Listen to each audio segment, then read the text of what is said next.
In the year 2000, a French diver named Franck Goddio was surveying the floor of the Mediterranean Sea off the coast of Egypt. His sonar equipment detected something unusual: geometric shapes on the ocean floor, straight lines, right angles, the kind of shapes that nature doesn't make. He dove deeper and found a city, an entire city, with temples, harbors, statues, canals, sitting on the seafloor just 7 meters below the surface. It had been there for over 1,000 years, undisturbed, forgotten, waiting. This was not a myth. This was not Atlantis.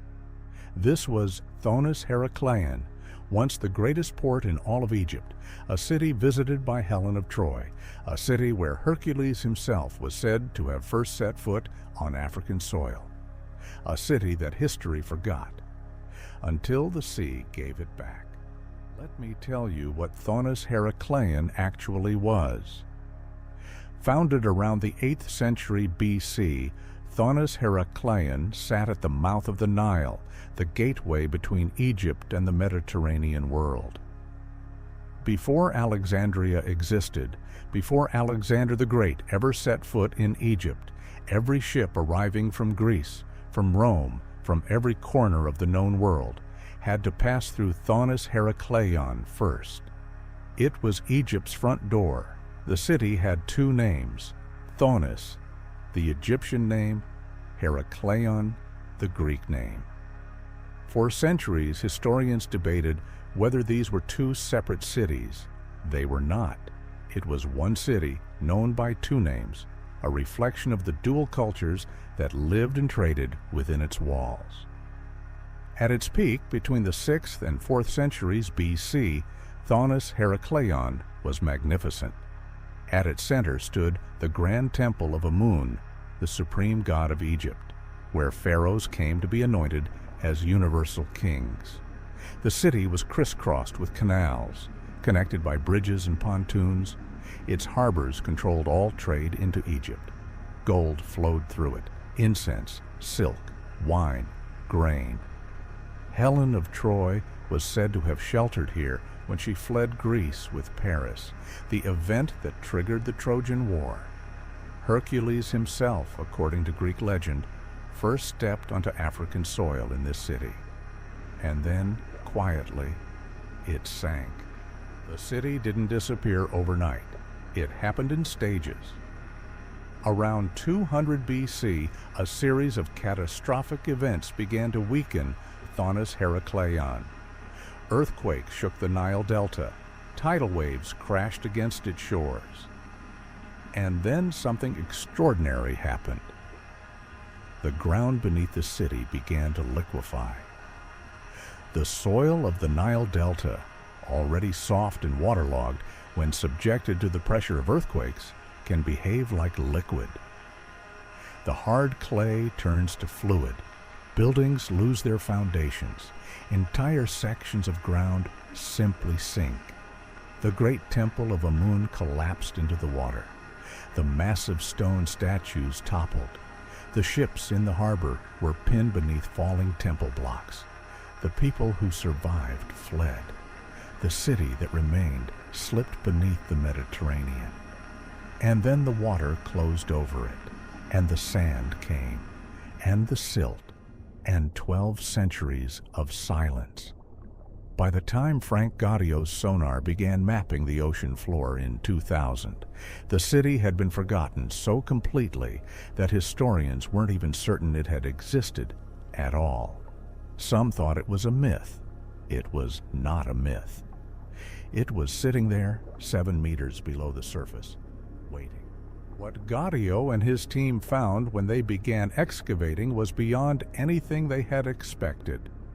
The city was extraordinarily well preserved, because it had sunk suddenly, not gradually, and because the falling temple blocks had immediately covered the harbor and the ships. Everything beneath them had been sealed, protected from looters, protected from time. Over 700 artifacts have been recovered so far. a colossal red granite statue of a Ptolemaic king, 5 meters tall, weighing 5.5 tons, found shattered into 5 pieces near the Temple of Amun. Colossal statues of gods and pharaohs, bronze coins, gold jewelry, silver ritual instruments, alabaster containers still holding traces of perfumes and ointments, a 13-meter ceremonial barge, its wood miraculously preserved after 2,000 years underwater, an 80-foot military vessel trapped beneath falling temple blocks, its design showing a mixture of Egyptian and Greek construction techniques, and perhaps most extraordinary of all, 2,200-year-old fruit baskets, still containing fruit.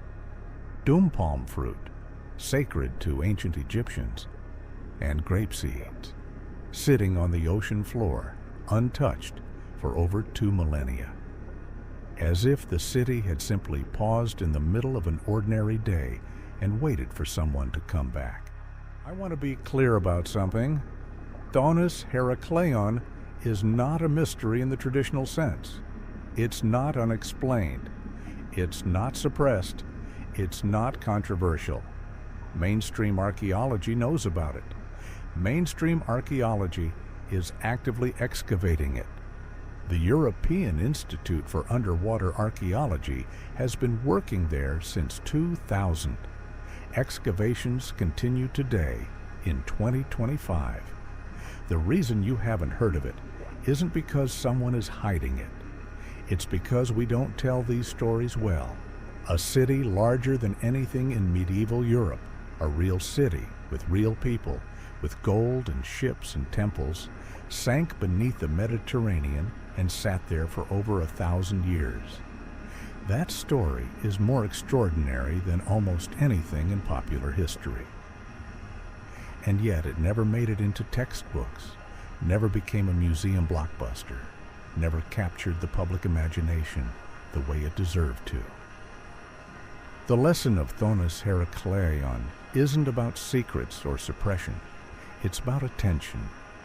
We have been so focused on what survives above ground, the pyramids, the Colosseum, the Parthenon, that we have barely begun to look at what lies beneath the waves.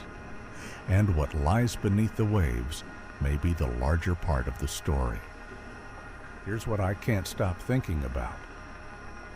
Thonis-Heracleion is 7 meters underwater. 7 meters.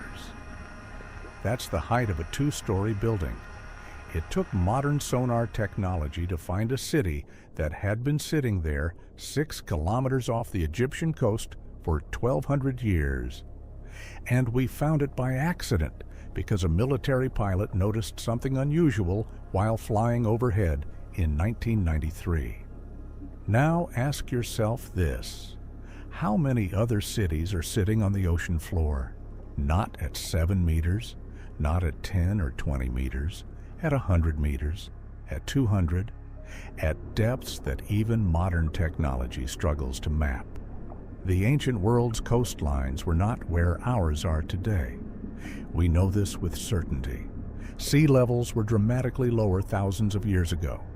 There was habitable land where there is now only open ocean. People built cities on that land. Thonis-Heracleion sank because of earthquakes and liquefaction, relatively recently, historically speaking. But what about the cities that sank 10,000 years ago when the Ice Age ended and the seas rose by hundreds of feet? Those cities are not at 7 meters. They are at the bottom of the ocean, and we have barely begun to look. Thonis-Heracleion is not the end of the story. It might be the beginning. An entire city, 7 meters below the surface. Forgotten for 1,200 years. What else is down there? Drop your theory in the comments. Like, subscribe, and stay curious. The Lithic code. The next code is already waiting.